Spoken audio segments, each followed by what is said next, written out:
ఖమ్మం మహబూబాబాద్ జిల్లాలో తీవ్రమైనటువంటి నష్టం జరిగిన దరిమల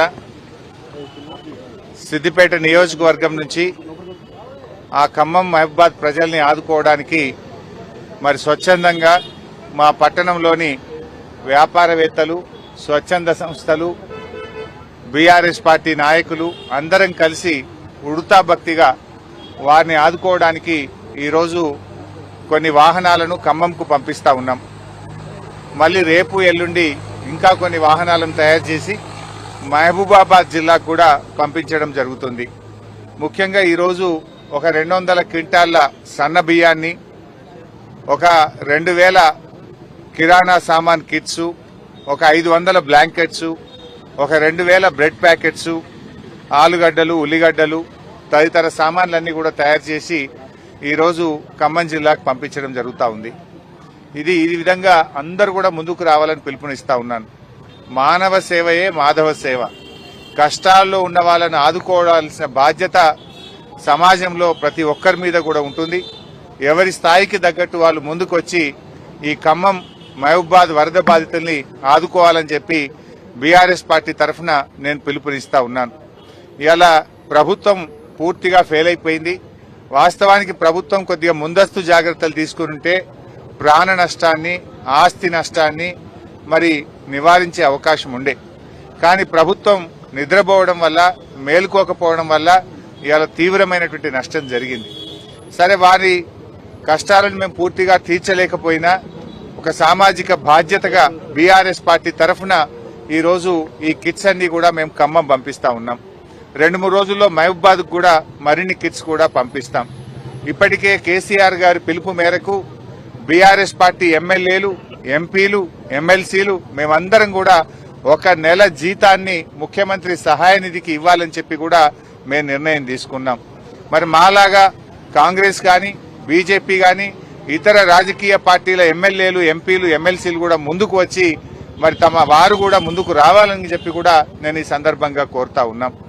మరి అదేవిధంగా ఈరోజు ముఖ్యంగా ఒకటే ఆలోచన చేయాలి.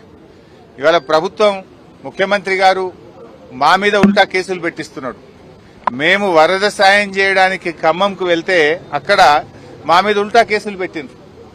మేము అక్కడికి వెళ్లి వాళ్ళను పరామర్శించి వారికి ఉడతా భక్తిగా కొన్ని కిట్లు ఇచ్చాం. మా మీద దాడి చేసినారు. దాడి వాళ్లే చేసిండ్రు. పైగా మళ్ళీ ఉల్టా మా మీదనే కేసులు పెడతా ఉన్నారు. అంటే ఈ ప్రభుత్వం పూర్తిగా దుర్మార్గంగా వ్యవహరిస్తా ఉంది. ఇది ప్రజాపాలన కాదు, రాక్షస పాలనగా మారింది. ప్రజాపాలనలో సాయం చేసే చేతులకు ఎవరన్నా కేసులు పెడతారా? సాయం చేయడానికి వెళ్లిన మా మీదనే అక్రమంగా కేసులు బనాయించి ఉల్టా ఈరోజు ప్రభుత్వం మమ్మల్ని ఇబ్బంది పెట్టే ప్రయత్నం చేస్తుంది. సరే, మీ కేసులకు మేము భయపడేది లేదు. అంతిమంగా ధర్మం, న్యాయం గెలుస్తుంది. ఖమ్మంలో దాడి చేసింది ఎవరు? నువ్వు కేసులు పెట్టింది ఎవరి మీద? దాడి చేసేది నువ్వే, ఉల్టా మా మీద కేసులు పెట్టేది నువ్వే. అంటే అధికారం ఉందని చెప్పి నీ ఇష్టారాజ్యంగా వ్యవహరిస్తా ఉన్నావు. ఇది మంచిది కాదు. దయచేసి ఇటువంటి మానుకోండి. ప్రజలు నవ్వుకుంటున్నారు. నిన్న మహిళలు కూడా అక్కడ తిట్టినారు. వాళ్ళు సాయం చేయడానికి వస్తే వాళ్ళను ఎందుకు ఇబ్బంది పెడుతున్నారని చెప్పి అక్కడ వరద బాధిత ప్రజలు, మహిళలు వాళ్ళను దుమ్మెత్తిపోసిండ్రు. అయినా ఇంకా మీకు సిగ్గు రాలేదు. ఉల్టా ఇంకా మా మీద కేసులు పెట్టే ప్రయత్నం చేస్తున్నారు. ఇది అత్యంత హేయమైనటువంటిది.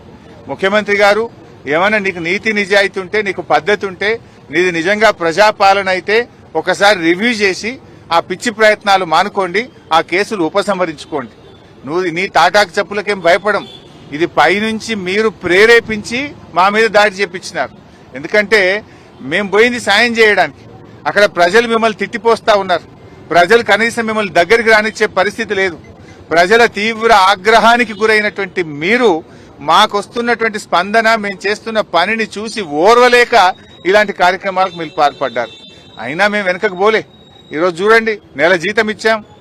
లారీల కొద్ది సరుకులను ఆ ప్రాంత ప్రజలకు పంపిస్తా ఉన్నాం. ఇది మా నిజాయితీ. ఇది నిజంగా వరద బాధితులకు ఉడతా భక్తిగా మేము చేసే సహాయం. మీరు ప్రభుత్వంలో ఉండి, అధికారంలో ఉండి తాగడానికి మంచినీళ్లు కూడా ఇవ్వలేకపోయినారు. ఒక హెలికాప్టర్ పంపించలేకపోయారు. కనీసం అన్నం పెట్టలేకపోయినారు. మీ వైఫల్యాన్ని కప్పిపుచ్చుకోవడానికి ఈ రకమైన ప్రయత్నాలు మానుకుంటే మంచిది. ఎప్పుడైనా మంచిది మంచేనండి. తప్పు జరిగితే ఒప్పుకొని దాన్ని సరి చేసుకోండి. కానీ ఈ రకంగా చేయడం మంచిది కాదు. ఇవాళ కూడా మేము పత్రికల్లో, ప్రముఖ పత్రికలు అన్నింటిలో కూడా చూసాం. అసలు మేము ఎట్లా బతకాలి అని వాళ్ళు ఏడుస్తున్నారు. 10,000 ఏ మూలకు సరిపోవంటున్నారు. కట్టు బట్టలు తప్ప ఏం మిగల్లేదంటున్నారు. ఎవరి ఇల్లు అయితే పూర్తిగా నీటలో మునిగిపోయినాయో, బట్టలు తప్ప ఏమి లేని పరిస్థితి ఉందో, కనీసం వారికి ఒక్కొక్క ఇంటికి ఒక 2 లక్షల రూపాయలు ఇచ్చి ఆ కుటుంబాలను నిలబెట్టండి. అందులో ఎక్కువ మంది దళితులు, గిరిజనులు, బలహీన వర్గాల ప్రజలే ఎక్కువ ఉన్నారు. మైనార్టీ ప్రజలే ఎక్కువగా ఉన్నారు. అటువంటి ప్రజలకు చేయూతనివ్వాలని చెప్పి మేము ప్రభుత్వాన్ని కోరుతున్నాం.